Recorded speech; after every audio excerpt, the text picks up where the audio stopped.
السلام عليكم ورحمة الله تعالى وبركاته. انا جيت جبت لكم واحد الوصفة للدراري الصغار اللي كتكون فيهم ديك الكحة وكتكون عامرة، وباش يخرجوها كتجي شوية صعيبة عليهم. وانا جيت هادي ندير لكم هاد الوصفة. انا غنديرها لولدي دابا، راه مريض هو فيه الكحة وديك العمرة ديال الصدر، كيبغي يخرجها وما راكم عارفين الدراري ما كيعرفوا، الدراري الصغار ما كيعرفوش يخرجوها. ودابا جيت ندير هاد الوصفة هادي وقلت غادي نديرها معكم. هادي كتعاونهم والطريقه ديالها ساهله. انا غنصايبها دابا قدامكم. كنحيدوا لها هذه غير ماشي كنحيدوا لها غير الراس، حيت هذه باش غنغطيوها. ملي غنساليو هذه باش غنغطيوها، كنشدوها كنخويوها لداخل بهذه الطريقه هكا. سمحوا لي.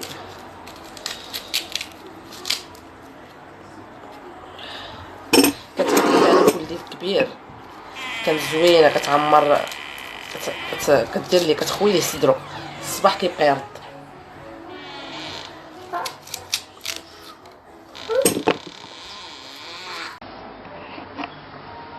غنخويو بهذه الطريقه هذه هكا.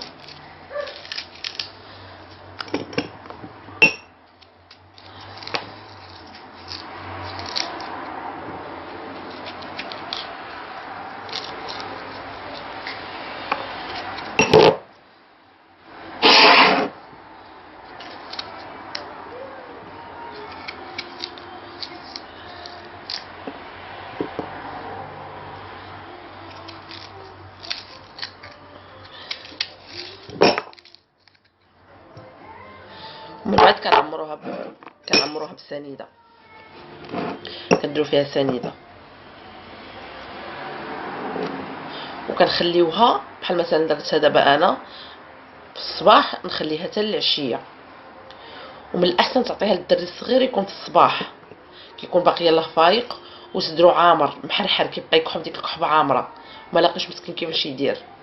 كتعطيها ليه كيخرج كاع ديك التنخيمه اللي عنده في صدرو. انا عمرتها وغادي نديرها وغنسدها وغنخليها حتى الصباح ونعطيها ليه. كنخليها في شي بلاصه هكا ولا نحطها في شي طبيصيل ولا، ونخليها حتى الصباح ونعطيها ليه. كتخدم غير بالسميده وهادي، وراه المفعول ديالها ناجح 100% بالتجريب. وكنتمنى تدعموا القناه وسبسكرايب ولايك، وكنتمنى لكم التوفيق والشفاء للوليدات من اللي عنده وليدو مريض ولا الشفاء للجميع، والله يعاونكم.